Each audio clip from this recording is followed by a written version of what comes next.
नमस्कार दोस्तों, आप देख रहे हैं चक्रम टाइम न्यूज और सच की खबर। हमारे साथ मौजूद है पूर्व कैबिनेट मंत्री हीरा सिंह बिर्ज जी और आज हम उनसे पूछेंगे कुछ सवाल। सर नमस्कार। नमस्कार। सर हमारे चैनल पे आपका बहुत बहुत स्वागत है। बहुत बहुत धन्यवाद। Thank you sir. सर पहले तो हम आपको नववर्ष की बहुत बहुत बधाई देंगे, बहुत शुभकामनाएं देंगे। नया साल जो आया है आपको आगे बढ़कर विधायक के लिए आगे बढ़े और आप अपने कामों को कार्यों को विकास के कार्यों में। मेरी ओर से भी आपको बहुत शुभकामनाएं, आपके सुख समृद्धि हो, की तरक्की हो और आप और अधिक इस लोकप्रिय जनतांत्रिक मूल्यों की रक्षा के लिए मीडिया का और अधिक प्रभावशाली ढंग से काम करें। Thank you sir.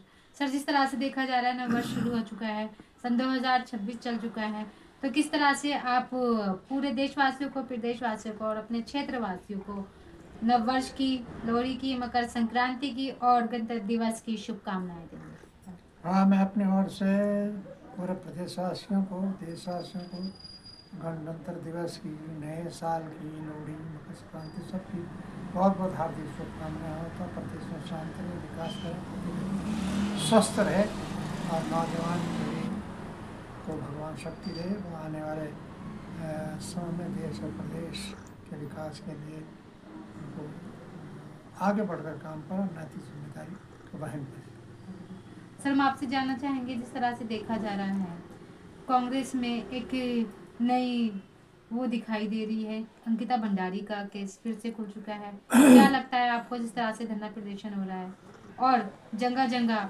जनता के बीच में कांग्रेस का एक नाम आ रहा है कि अब हो सकता है अंकिता भंडारी की जिस तरह से फाइल खुली है कि फिर अंकिता भंडारी को इंसाफ मिलेगा, तो आपके क्या विचार है?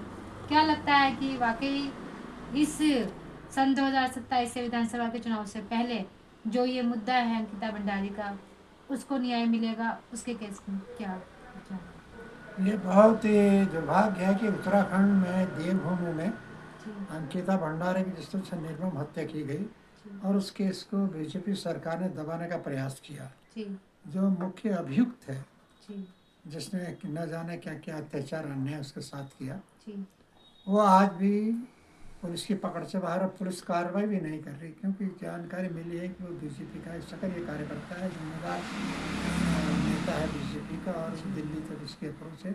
इसलिए पुलिस भी ढिलाई कर रही है। अब मजबूर होकर के संवैधानिक व्यवस्थाओं के तहत जनता को मुखर होना पड़ रहा है क्योंकि एक उत्तराखंड की बेटी के साथ अत्याचार अन्याय हुआ, जघन्य अपराध हुआ और सरकार चुप बैठी, धामी सरकार। तो इसलिए जनता ने जगह जगह जगह धरने प्रदर्शन किए। जो डेमोक्रेसी में प्रजातंत्र में हमारा अधिकार है, ये जनता का अधिकार भी है कि कोई राजनीतिक पार्टी है चाहे कोई दूसरा संगठन है, अगर वो जनता का अपमान करता है, गलत करता है, अन्याय करता है और सरकार कार्रवाई नहीं करती है, आंखें बंद करती है, तो फिर यही एक विकल्प लोकतंत्र में बता, जनतंत्र में कि धरने प्रदर्शन करो, घेराव करो, जनता का ध्यान, सरकार का ध्यान आकर्षित करो। तो आज पूरे प्रदेश में इस बात को लेकर ये केवल एक अंकिता की बात नहीं बल्कि महिलाओं की सुरक्षा की बात है, उनके मान सम्मान की बात है, उनके स्वाभिमान की बात है, उनके भविष्य में इस प्रकार की हरकतें दोबारा रिपीट न हो जो जघन्य अपराध सरकार ने किया, सरकार ने अपराध ने किया और सरकार संरक्षण दे रही। अपराध अफसोस इसी बात का कि ये मुद्दा पहले से ही स्पष्ट सा था, लेकिन सरकार ने, जनता ने सोचा आजकल आजकल आजकल, लेकिन कोई ध्यान नहीं दिया। बड़े गंभीर मामला है, कोई छोटा मोटा मामला नहीं है। ये तो जिस तरह बीजेपी से की। आपने अभी कहा कि बेटियों की सुरक्षा के लिए कोई भी वो नहीं हो रहा है, एक तरफ तो श्री पीएम नरेंद्र मोदी जी ने एक वादा किया, बेटी बचाओ बेटी पढ़ाओ का उनका नारा है। तो जिस तरह से आपने अभी कहा अंकिता भंडारी के बारे में, जिस तरह से फैल करी, तो किस तरह से बेटी बचाओ बेटी पढ़ाओ की शिक्षा को लेकर किस तरह से ये पूरा वो होगा कि जिस तरह से समाज में इतने अपराध हो रहे हैं, एक तरफ महिलाओं को 50% आरक्षण मिल रहा है, दूसरी तरफ किस तरह के अपराध हो रहे हैं? नहीं, महिलाओं को 50% आरक्षण मिलने की बात तो कागजों में, अखबारों, मीडिया में सरकार अपनी तरफ से कर रही है, जी लेकिन धरातल पर वास्तविकता में नहीं है। जो रोजगार, पढ़े लिखे बच्चे हैं, शिक्षित बच्चे हैं, डिग्री या डिप्लोमा लेकर घूम रहे, रोजगार तो बंद कर दिया ना सरकार ने। अब कहने की कोई बात है, मैं 2000 सवाल बार बार करता हूँ, पहले भी मैंने की। रोजगार मिलेगा कैसे? आपने डिफेंस के 4 कारखाने, देहरादून की बात कर रहा हूँ, तो प्रदेश और देश में क्या हाल होगा, वो बेच दिए आपने। ऑर्डिनेंस फैक्ट्री, डील ऑयल है, ये डिफेंस कारखाने हैं जो हज़ारों बच्चों को नौकरियाँ मिली, पले पाले, वो बेच दिया आपने। सर्वा इंडिया हेडक्वार्टर है हिंदुस्तान का, जहाँ हज़ारों लोग लगे, नौकरी मिली, नौजवानों, पहाड़ के मैदान के, वो आपने बेच दिया। तो आपने जब बेचने BHL में बात चल रही है, अब FRI को बेचने की बात हो रही है, तो रोजगार मिलेगा कहाँ? सरकार को रीति नीति नहीं ना। अरे भाई तिवाड़ी से सीख लो, फाइलें खोल लो। तिवाड़ी जी ने शेड्यूल बनाया, सेलाकुई से, लाल तप्पड़ से, हरिद्वार, धमसिंह नगर, पहाड़ों पे कितने रोजगार दिए, कितने रोजगार दिए। पॉलिसी बनाई उन्होंने और भारत सरकार से इसमें विशेष अनुदान भी लिए, लेकिन ये तो कुछ करने को तैयार नहीं है, उसी को नहीं रोक पाए।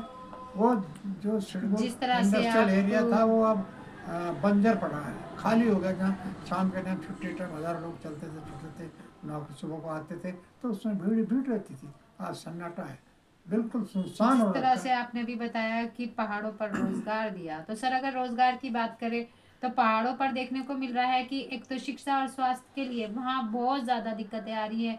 वहाँ सिर्फ भालू ज्यादा नजर आ रहे हैं, बाघ नजर आ रहा है, और साथ ही साथ वहाँ एक दहशत का माहौल बना हुआ है, क्योंकि शिक्षा के लिए वहाँ डॉक्टर अवेलेबल नहीं है। नहीं, शिक्षा के लिए जितने भी वो हैं वो अवेलेबल नहीं है, स्वास्थ्य के लिए डॉक्टर अवेलेबल नहीं है। तो क्या कहना चाहेंगे? देखो, जो कांग्रेस ने उत्तराखंड में जो जहाँ छोड़ा था, जो पॉलिटेक्निक सैंक्शन थे, जो हॉस्पिटल सैंक्शन थे, जो IT हमने किए, पूरे हर जिले में उत्तराखंड के जो बन गए, उसके बाद बनने का नाम क्या, सरकार ने ध्यान आकर्षित हटा लिया, और वो पैसा सरकार न जाने कहाँ ले जा रही, जो फंड अवार्ड में हुआ था। ये बहुत दुखद है। मैं तो ये कह रहा हूँ ना कि अरे भाई, तिवारी जी के टाइम कांग्रेस सरकार की फाइलें उठा लो, अध्ययन कर लो हर डिपार्टमेंट में। इंजीनियर की बात कर सकता हूँ मैं, मेडिकल कितने हॉस्पिटल बने, कितने प्रपोज थे, कहाँ हैं। मैं ITI पॉलिटेक्निक जहाँ से रोजगार मिलता है, बच्चे पढ़ते हैं, सर्टिफिकेट देते हैं, रोजगार के ऑप्शन मिलते हैं, वो धीरे धीरे आपने बंद कर दिया। प्रदेश में सन्नाटा है। सिडकुल में इतनी इंडस्ट्री बाहर से आई थी, क्यों बंद हो गई? लाल तप्पड़ उदाहरण दे रहा हूँ, हरिद्वार का दे रहा हूँ, सेलापुर का दे रहा हूँ, उदाहरण दे रहा हूँ, जहाँ शाम को छुट्टी से 1000 लोग सड़क पर होती थी। आज सन्नाटा। सरकार क्यों अध्ययन नहीं कर रही? क्यों बेकार की फालतू बकवास, सेंटर से लेकर स्टेट गवर्नमेंट तक। यहाँ तो गवर्नमेंट है नहीं, यहाँ तो मुंशी बैठ रहे हैं, धामी जी। वो हफ्ता 15 दिन में अटैचियाँ लेते हैं, दिल्ली चले जाते हैं, वहाँ पूजन करते हैं, मंदिर में दे आते हैं और आ जाते हैं। बस यहाँ एक काम तो बताएं, वो कर्मचारियों ने क्या किया, किसानों के उपज के लिए क्या किया? ट्यूबवेल बनाए, हैंडपम्प, नहरें बनाई, क्या बनाए? आपने कौन से उद्योग दिए? सिडको को पुनर्स्थापित क्यों नहीं किया? आपने नौजवानों के लिए भविष्य रोजगार के लिए क्या किया? महिलाओं की सुरक्षा के लिए क्या किया? कोई काम तो बता दें क्या किया। देखा जा रहा है विधानसभा के चुनाव शुरू होने जा रहे हैं। सन 2027 में अगले साल फिर चुनाव आएंगे, तो आपकी क्या तैयारी है? किस तरह से आप इस रणनीति में उतरेंगे राजनीति को लेके? आगे जिस तरह से विकास के कार्य हैं, अगर आपकी सरकार बनती है तो कैसे आगे विकास के कार्य होंगे? पहले तो देखो, हमको जनता के बीच में जाना पड़ा, वो लोग हम लोग काम कर रहे हैं ताकि बीच में जाकर उनके दुख सुख में सहयोगी बनना है। सरकार तो कुछ करना नहीं चाह रही, धामी सरकार तो सबसे निकम्मी सरकार आज तक, और मैं ये कह रहा हिंदुस्तान में सबसे निकम्मी सरकार। इधर तो से इकट्ठा करा और दिल्ली को चला जाता है। इसके अलावा तो मैं उदाहरण दे रहा हूँ ना, रोजगार के लिए आप सरकारी वैकेंसी भरने को वो नहीं आप भर पा जो खाली पद पड़े। अरे 100, 200 हज़ार, 2-4 हज़ार, 5-4 हज़ार जो भाई बहन वही तो रहे ना, वही जीविका चलाएंगे। लेकिन नहीं, वो नहीं होना चाहिए। उसमें भी वो इकट्ठा कर रहे, और जितनी नदियाँ उसमें रातों दिनों खनन माफियाओं को पनपा रहे हो, तो वो माफिया, खनन माफियाओं ने बुरा हाल कर रखा नदियों का। रातों दिनों लोग सोन रहे, सारी गंगा जमुना सब धोन कर रखी। जो बोल रहा उसको भी कहे तुम पट्टा काम कर रहे। मैंने पूछा आपसे, अगर आपकी सरकार बनती है, जिस तरह से आपने भूमाफियाओं का नाम लिया, भू कानून का नाम लिया, जिस तरह से आपने अभी अभी कहा कि मतलब इतने रोजगार लोगों को नहीं मिल रहे, पेंशन नहीं मिल रही, 40-50 साल के लोगों को पेंशन नहीं मिल रही, वृद्धा पेंशन नहीं मिल रही है, और साथ ही मतलब जो अभी आपने बताया आंगनबाड़ी जितनी भी लेडीज़ हैं उनको भी पेंशन नहीं मिल रही, उनकी भी जो तनख्वाह थी वो भी नहीं बढ़ाई जा रही है। अगर आपकी सरकार बनती है तो क्या इन सब चीज़ों पर पूरी खड़ी उतरेगी? हमारी सरकार बनती है, पहले तो कानून व्यवस्था कंट्रोल करनी पड़ेगी। अंकिता भंडारी जैसा जघन्य अपराध की पुनरावृत्ति प्रदेश में नहीं हो। इस समय केवल सरकार के नहीं, हम सबका भी अपमान हो रहा है। हम भी मूक दर्शक बने पूरे प्रदेश जनता। ये देवभूमि है, यहाँ देवों का स्थान है, लोग बड़ी आस्था से आते हैं। यहाँ तो ये चीज़ें होनी नहीं, दूर तक नहीं होनी चाहिए। और वह अपराध हुआ और फिर कुछ मामले दोबारा, ये बड़ा गंभीर चिंता विषय। उसके साथ जो अत्याचार, अन्याय किसी के साथ पुनरावृत्ति प्रदेश में हो, हमारी ये मांग, इस तरफ हम सरकार का धन बार बार आकर्षित कर रहे। लेकिन धामी जी और मोदी जी इतनी बातें करते हैं, बड़ी बड़ी बातें, और इसमें भ्रष्ट। मोदी जी क्या कर रहे हैं भाई? उत्तराखंड को क्या दिया आपने बताया? मैं केंद्र सरकार से पूछना चाहता हूँ कि कौन सी रोजगार की योजना आपने दी, महिलाओं के लिए दी, नौजवानों के लिए दी, किसानों को कौन सी उपज का बड़ा प्रोजेक्ट आपने सिंचाई का डैम का दिया, उनकी उपज का मूल्य उनको क्यों नहीं दिया, कौन सी तकनीकी शिक्षा में बढ़ोतरी की? कुछ नहीं किया ना आपने। आप तो लूट रहे जो थे उनको भी बंद कर दिया। तो मैं समझता हूँ ये प्रदेश इस समय पूरे हिंदुस्तान में सबसे फिसड्डी है, सबसे फिसड्डी है। ये तो चल रहा कांग्रेस के टाइम के उद्योग कारोबार जो चल रहे हो, लेकिन नई चीज, नई आशा की कोई किरण नहीं है। तो बहुत चिंता का विषय है। इसमें तो आने वाले कांग्रेस सरकार आएगी तो उसको बहुत अधिक झेलना पड़ेगा, फिर जमीन से काम करना पड़ेगा, क्योंकि यहाँ विजन नहीं है सरकार का। कोई विजन से काम ही नहीं कर रहा है, कोई बात पूछते कोई जवाब नहीं उनका देने का।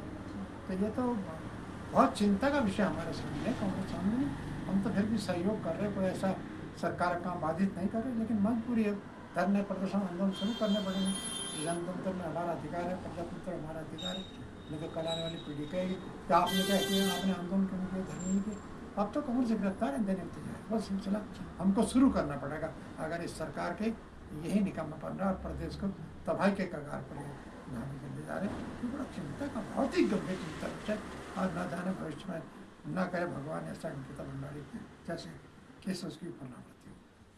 तो दोस्तों, जिस तरह से आपने देखा हमारे साथ पूर्व कैबिनेट मंत्री हीरा सिंह जी हैं, और साथ ही अभी आपने उनके विचार सुने। उन्होंने अभी जो आप अपने विचारों में कहा है कि अगर कांग्रेस की सरकार बनती है तो धरातल से काम शुरू हो गए, ज़मीन से शुरू हो गए, कानून व्यवस्था लागू करनी पड़ेगी। जिस तरह से अभी जो ये धरने प्रदर्शन हो रहे हैं, जिस तरह से अपराध हो रहे हैं, उन चीज़ों पर भी कानून को लागू, जितनी भी चीज़ें हैं उन पे होना पड़ेगा। और हम भी चाहते हैं कि जिस तरह से सर ने अभी अपील की है, उनकी अपील स्वीकार की जाए और उनका मान सम्मान रखा जाए। तो मैं सर का धन्यवाद करूँगी, उन्होंने मैं अपना बहुत बहुत धन्यवाद। Thank you sir. अगली न्यूज़ में कहीं ना कहीं कोई और नई न्यूज़ दिखाएंगे, नई शख्सियत के साथ या नए मुद्दे को लेकर फिर से सर के साथ। तो देखते रहिए चक्रम टाइम न्यूज़ और सच की खबर माहिरा और अजय के साथ। धन्यवाद।